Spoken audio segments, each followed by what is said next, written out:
ICC T20 ప్రపంచ cup 2026 టోర్నీలో team India సెమీఫైనల్కు దూసుకెళ్లింది. ఫామ్ లేదని చీకొట్టిన సంజు శాంసన్నే అసాధారణ బ్యాటింగ్ ప్రదర్శనతో డూ ఆర్ డై మ్యాచ్లో టీమిండియాను గెలిపించాడు. ఆదివారం కోల్కతా వేదికగా జరిగిన తమ ఆఖరి సూపర్ 8 మ్యాచ్లో స్పష్టంగా రాణించిన టీమిండియా 5 వికెట్ల తేడాతో విండీస్ను చిత్తు చేసింది. ఈ మ్యాచ్లో ముందుగా బ్యాటింగ్ చేసిన వెస్టిండీస్ నిర్ణీత 20 ఓవర్లలో 4 వికెట్లకు 195 పరుగులు చేసింది. రోస్టన్ చేజ్ 25 బంతుల్లో 5 ఫోర్లు 1 సిక్స్తో 40 పరుగులు, రోమన్ పోవెల్ 19 బంతుల్లో 3 ఫోర్లు 2 సిక్స్తో 34 నాటౌట్గా, జాసన్ హోల్డర్ 22 బంతుల్లో 2 ఫోర్లు 3 సిక్స్తో 37 నాటౌట్గా టాప్ స్కోరర్గా నిలిచారు. భారత బౌలర్లో జస్ప్రీత్ బుమ్రా 2 వికెట్లు, హార్దిక్ పాండ్యా, వరుణ్ చక్రవర్తి తలో వికెట్ తీశారు. అనంతరం భారత 19.2 ఓవర్లోని 5 వికెట్లకు 199 పరుగులు చేసి గెలుపొందింది. సంజు శాంసన్ 50 బంతుల్లో 12 ఫోర్లు 4 సిక్స్లతో 97 నాటౌట్గా ఒక్కడే అజేయ హాఫ్ సెంచరీతో రాణించగా, తిలక్ వర్మ 15 బంతుల్లో 4 ఫోర్లు 6లతో 27 కీలక ఇన్నింగ్స్ ఆడాడు. వెస్టిండీస్ బౌలర్లో జాసన్ హోల్డర్ 2 వికెట్లు, జోసెఫ్ 2 వికెట్లు తీయగా, అఖిల్ హుసేన్ 1 వికెట్ తీశాడు. 109 పరుగుల భారీ లక్ష్య ఛేదనలో టీమిండియా మరోసారి ఆశించిన ఆరంభం దక్కలేదు. ఓపెనర్ అభిషేక్ శర్మ 10 పరుగులకే తీవ్రంగా నిరాశపరచగా, గ్రీజులోకి వచ్చిన ఇషాన్ కిషన్ 2 బౌండరీలు బాది దూకుడు కనబరిచిన అంతే వేగంగా పెవిలియన్కు చేరాడు. దాంతో భారత్ 41 బంతులకే 2 వికెట్లు కోల్పోయింది.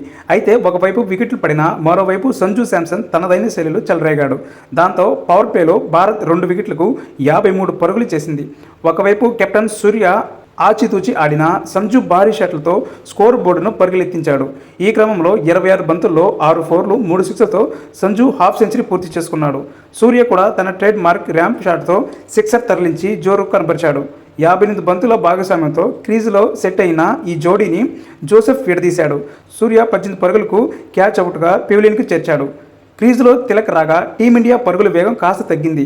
జోసెఫ్ బౌలింగ్లో సంజు ఎదుటి దాడికి దిగి పరుగులు పిండుకున్నాడు. తిలక్ వర్మ కూడా రిథం అందుకొని వేగంగా పరుగులు రాబట్టాడు. 42 పరుగుల భాగస్వామ్యంలో క్రీజులో సెట్ అయిన ఈ జోడీని జాసన్ హోల్డర్ ప్లాన్ చేసి విడదీశాడు. మిడ్ ఆఫ్ ఫీల్డర్ను పెట్టి తిలక్ వర్మకు ఉచ్చు బిగించాడు. హోల్డర్ వేసిన ఫుల్ డెలివరీని వెనక్కి జరిగి మిడ్ ఆఫ్ ఫీల్డర్ మీద నుంచి కొట్టేందుకు తిలక్ వర్మ ప్రయత్నించాడు.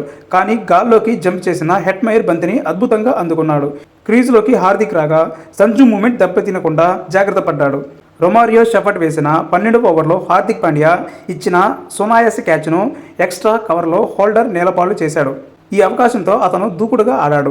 సంజు కూడా బౌండరీలు బాతడంతో చివరి 12 బంతుల్లో టీమిండియా విజయానికి 17 పరుగులు అవసరమయ్యాయి. షామర్ జోసెఫ్ వేసిన 19వ ఓవర్లో హార్దిక్ పాండ్యా 17 పరుగులకి క్యాచ్ అవుట్గా వెనుదిరిగాడు. దాంతో మ్యాచ్ ఉత్కంఠగా మారింది. శివం దుబే వచ్చి రావడంతోనే 2 బౌండరీలు బాది ఒత్తిడిని తగ్గించాడు. ఆఖరి ఓవర్లో భారత విజయానికి 7 పరుగులు అవసరం కాగా సంజు 6, 4 బాది భారత విజయాన్ని పూర్తి చేశాడు.